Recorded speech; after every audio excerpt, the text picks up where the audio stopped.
بسم اللہ الرحمن الرحیم۔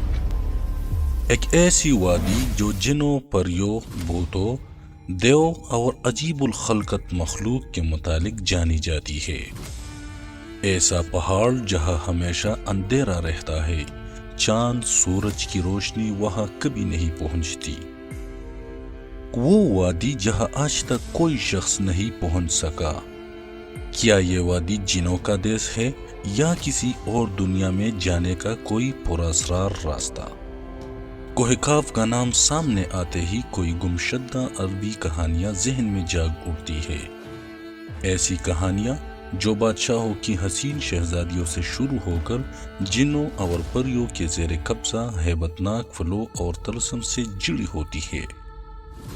ایسی کہانیوں کا مرکز عام طور پر یہ ہوتا ہے کہ پلا ملک کے طاقتور بادشاہ کی حسین اور نرم و نازک شہزادی کو پلا جن یا دیو نے اغوا کیا اور کوہ کاف کے کسی وادی کی تاریک محل میں لے جا کر قید کر دیا۔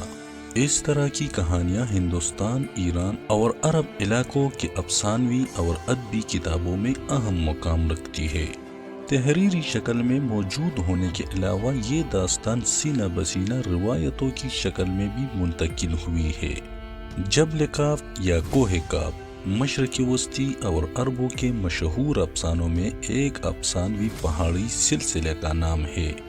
اسلامی روایتوں میں کوہ کاف کو جنوں کا وطن کہا جاتا ہے، جیسے خدا نے چمکتے زمرے سے بنایا ہے، جبکہ ایرانی روایتوں کے مطابق یہ علاقہ شمالی قفقاز کے علاقوں میں تھا، جس علاقے کو انسانوں کی کسی حکومت نے بھی آج تک قبضہ کرنے سے ناکام رہا، کیونکہ قدیم علم میں ان بلند پہاڑی علاقوں کو اسرار میں ڈھانپ رکھا تھا کہ کوہ کاف دراصل ایک طویل پہاڑی سلسلہ ہے۔ یہ زمین کا سب سے دور دراز مقام کہا جاتا ہے، جو داستانوں میں زرتشت کی زمین اور سیمور نامی پرندے کی وجہ سے مشہور ہے۔ کہتے ہیں کہ کوہ کاف سبز زمور پر مشتمل ہے، جس کے برعکس نے آسمان کو سبز رنگ عطا کیا۔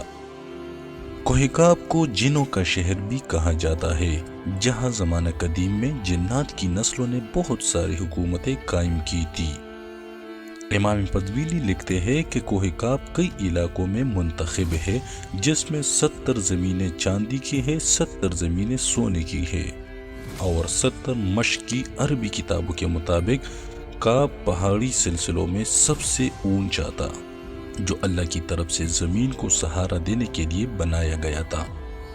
اور اس دنیا میں جتنے بھی پہاڑی سلسلے ہیں، تمام سلسلوں کی شاخیں زیر زمین کوہ کاف سے جڑا ہے۔ اسی طرح کوہ کاف جو اس زمین کا سب سے بڑا پہاڑ ہے، تمام پہاڑی سلسلوں کا مرکز ہے۔ ذکر القدوینی نے 13ویں صدی میں عجائب المخلوقات و غرائب الموجودات نامی ایک کتاب میں لکھی تھی، جس میں انہوں نے کوسمولوجی کے مطابق یہ نظریہ دیا ہے کہ آسمان کو خدا نے تام رکھا ہے تاکہ وہ زمین پر نہ گر پڑے۔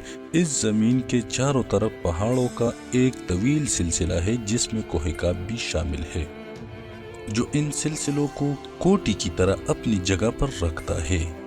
اسی طرح مشہور صوفی بزرگ جلال الدین رومی نے اپنی تحریروں میں کوہ کاف کا ذکر کچھ یوں کیا ہے کہ طاقتور بادشاہ سکندر ذوالقرنین نے آب حیات کی تلاش میں مشرق کا سفر کیا تھا۔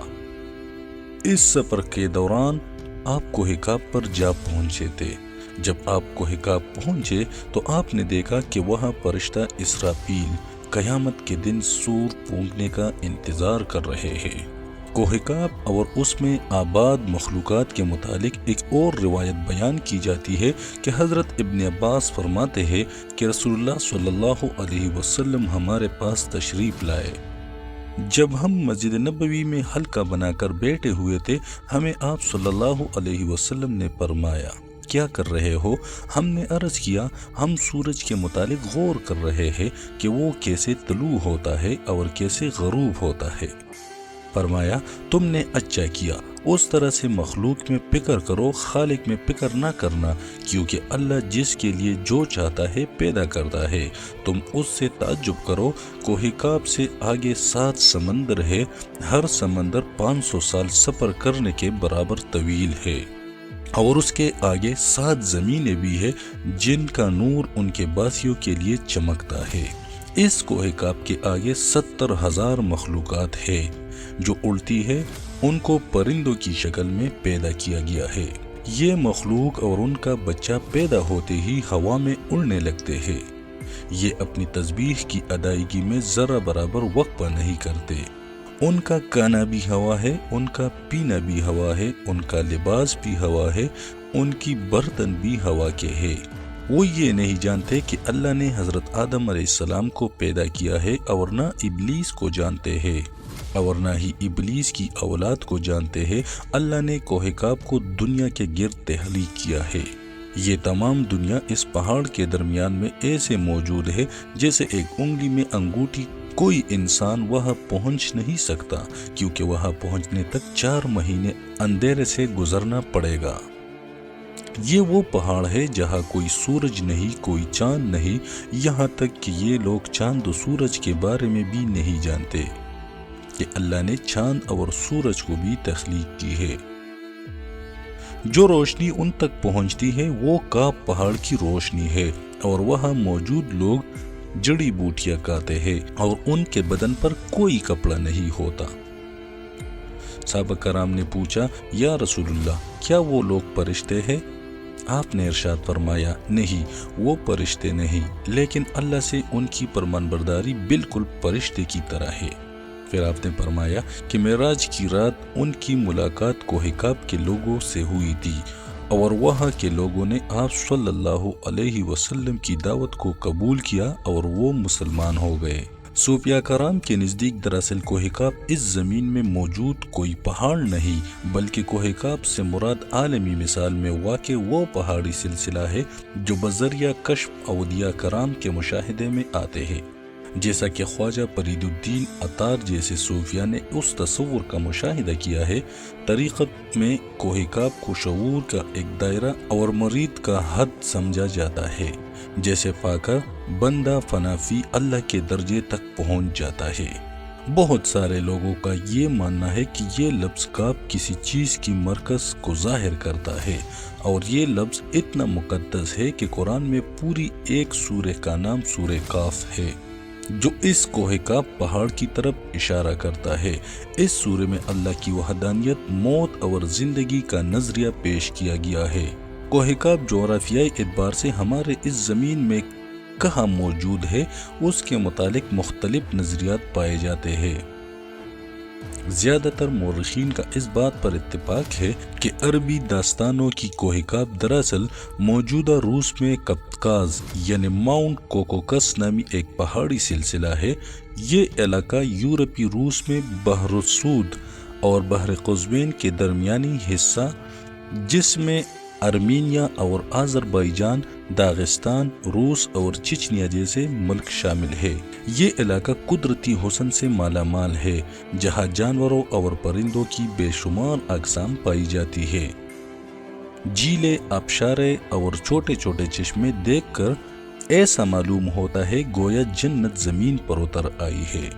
یہاں انسانی آبادی بہت کم ہے۔ یہ پہاڑی سلسلہ ایشیا کو یورپ سے جدا کرتا ہے۔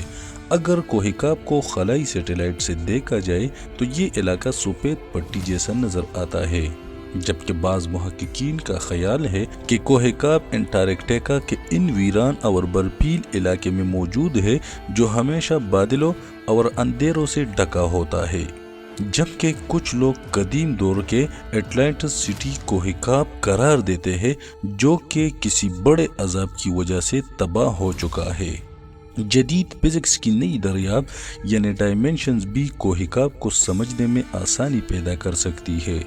دراصل فزکس کی جدید تحقیق کے مطابق ہماری اس کائنات میں کل 11 ڈائمینشن وجود رکھتے ہیں، جبکہ ہم انسان صرف 3 یا 4 ڈائمینشن میں زندگی گزار رہے ہیں، کیونکہ ہم ٹائم اور سپیس کے قید میں زندگی گزارتے ہیں۔ ان مزید 6 ڈائمینشن میں کتنے ستارے، سیارے اور دنیا آباد ہے، اس کا علم صرف اللہ تعالیٰ کو ہی ہے۔